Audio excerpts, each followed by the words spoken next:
샐러리 캡 제도 좀 바뀝니다. 최저 연봉 상한제가 생기고요. 그러니까 최저 연봉보다 적게 주는 구단은 벌금 발전기금을 내야 됩니다. 연봉 총액이 58억 이하면 발전기금을 내야 됩니다. 그러니까 이제 연봉 총액을 하한을 둠으로써 이게 지금 키움이 한 4억 정도 모자란데요, 여기에. 그러니까 너무 후려치지 못하게 하한을 만들어 놓는 거예요. 그러니까 어느 정도로 막 신입 선수들 위주라고 꾸려가더라도 최소한 현재 올해 키움보다는 더 줘야 된다 라는 게 이 기준입니다. 그리고 가장 중요한 거 1년 예외 선수가 생긴다고 합니다. 1년 예외 선수. 1년 예외 선수라는 거는 우리가 만약에 나성범이 6년 총액 150억에 기아에 계약을 했잖아요. 근데 6년 총액 150억에는 이 중에는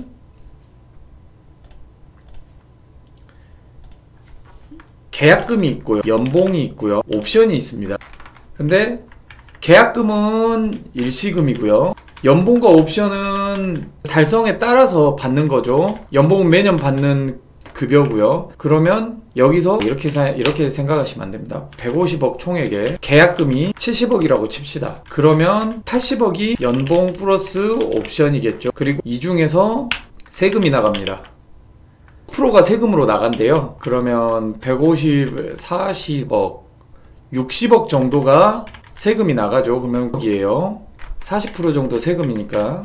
근데 이 세금이 아마 계약금에 40% 정도 나가고 연봉에서 또 40% 정도 나갈 거예요. 그러니까 받는 총액은 본인이 가지고 가는 돈은 한 90억 정도 되는 거예요. 요 금액 이제 세금 제외하고 말씀을 드릴게요. 그러면 세금을 없다 치고 말씀을 드립니다. 여기서 계약금을 먼저 줬으니까 80억을 6년으로 나눈다고 생각을 하거든요. 보통 13억 정도가 연봉인데요. 저 이런 식으로 13억 이런 식으로 받는 줄 알았는데 요거를 3억 3억 그러면은 여기가 12억에 여기에 한 방에 60억 이런 식으로 받을 수가 있대요. 그러면 이 60억 받는 해에 제외선수로 등록을 해놓을 수가 있습니다. 이 제외선수로 등록이 되면 샐러리 캡에 이 60억이 포함이 안 됩니다. 우리 기아의 그 한 해 연봉 총액에서 이런 식으로 뭐 물론 60억을 연봉으로 주지는 않겠죠. 한 20억 30억씩 되겠죠.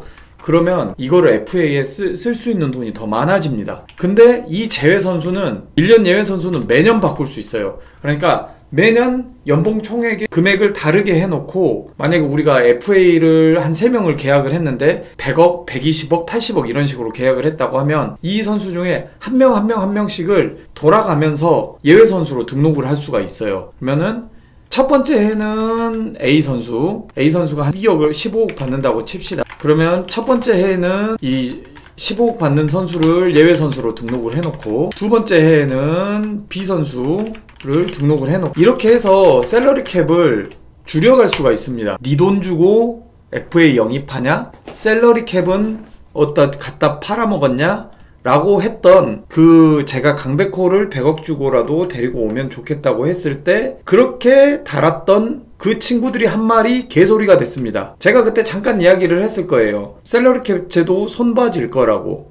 근데 뭐 네가 돈을 내냐 샐러리 캡은 생각을 안 하냐 그러더라고요. 제 유튜브에도 그런 악플들이 좀 있거든요. 항상 어떤 제도는 구단 쪽에 유리하게 점점 바뀝니다. 그런 거를 생각을 해야 돼요. 근데 그것도 생각 없이 분명히 샐러리 캡 제도도 개정이 된다고까지도 이야기가 나왔었는데 속에서만 생각이 매몰돼 있고 남의 생각은 전혀 자기 생각 과 다르다고 받아들이지 않는 배척되는 정신은 제가 항상 말씀드리지만 패배의식입니다. 제발 패배의식 갖지 말고 남의 말 좀 들어줬으면 좋겠네요. 그래서 이제 샐러리 캡 예외 선수 때문에 예외 선수를 지정을 하면 그만큼의 돈을 더 쓸 수 있는 구단이 됐습니다. 그러니까 100억을 줘야 되는데 만약에 경쟁이 붙어야 돼. 근데 우리가 예외 선수가 20억이 남는다 하면 120억짜리 선수를 영입을 할 수 있게 된 거죠. 그래서 저는 이런 제도는 좋다고 봅니다. 왜냐? 기아가 샐러리 캡이 위에서 2등이거든요.